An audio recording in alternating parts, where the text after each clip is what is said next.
Mr. Trump, you appear before this court today to conclude this criminal proceeding by the imposition of sentence. Although I have taken the unusual step of informing you in advance of my inclinations, before imposing sentence, I believe it is important for you, as well as those observing these proceedings, to understand my reasoning for the sentence I am about to impose. The imposition of sentence is one of the most difficult and significant decisions that any criminal court judge is called upon to make. Our legislature sets the parameters for an authorized sentence, but it is a judge that must decide what constitutes a just conclusion to a verdict of guilty. A court is vested with broad discretion in determining what sources or evidence it may consider to arrive at an appropriate sentence.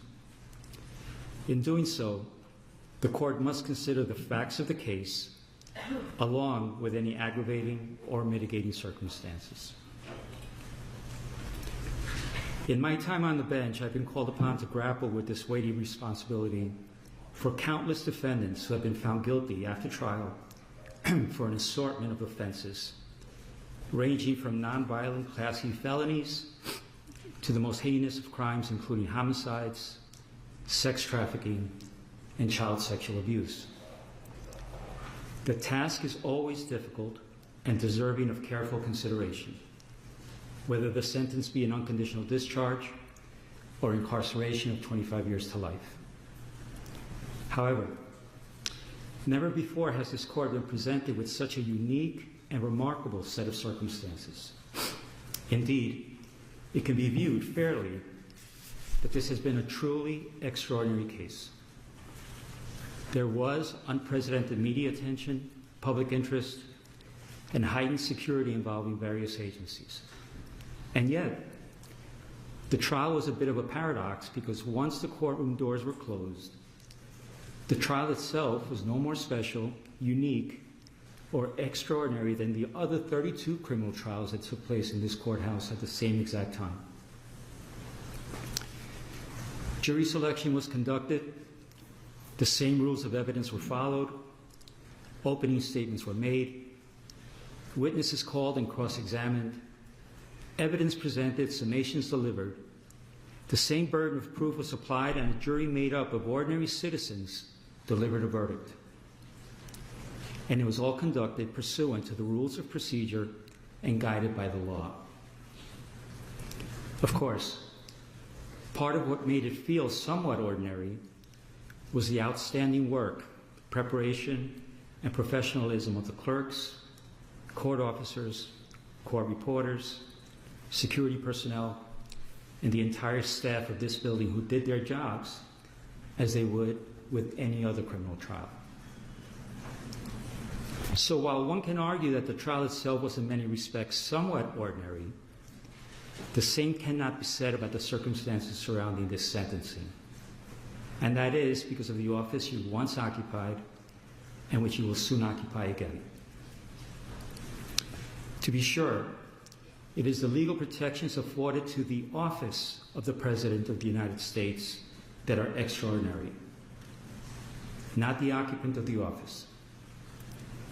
The legal protections, especially within the context of a criminal prosecution, afforded to the office of the President have been laid out by our founders, the Constitution, and most recently interpreted by the United States Supreme Court in the matter of Trump versus the United States, which was decided on July 1st, 2024.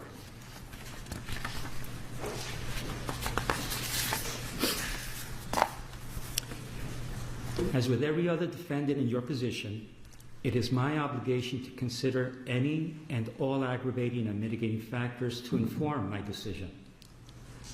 Some of those aggravating factors have already been articulated in my Sandoval ruling at the start of this trial and by my recent written decisions on December 16th and January 3rd.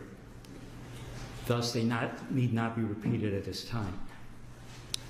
However, the considerable, indeed, extraordinary legal protections afforded by the office of the Chief Executive is a factor that overrides all others. To be clear, The protections afforded the office of the president are not a mitigating factor. They do not reduce the seriousness of the crime or justify its commission in any way. The protections are, however, a legal mandate which, pursuant to the rule of law, this court must respect and follow.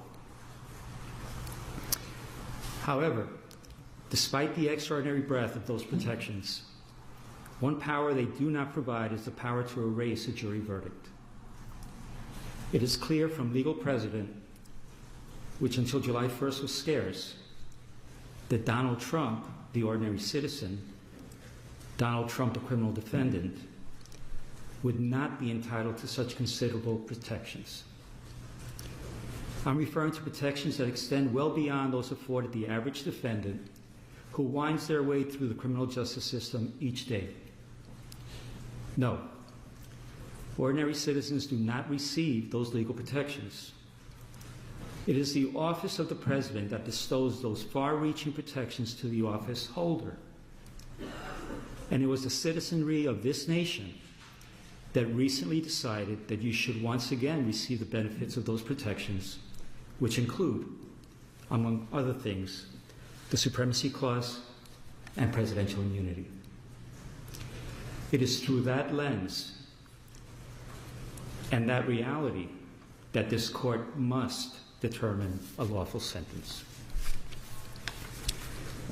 After careful analysis, in obedience to governing mandates, and pursuant to the rule of law, this court has determined that the only lawful sentence that permits entry of a judgment of conviction without encroaching upon the highest office in the land is an unconditional discharge, which the New York State Legislature has determined is a lawful and permissible sentence for the crime of falsifying business records in the first degree. Therefore, at this time, I impose that sentence to cover all 34 counts. Sir, I wish you Godspeed as you assume your second term in office. Thank you.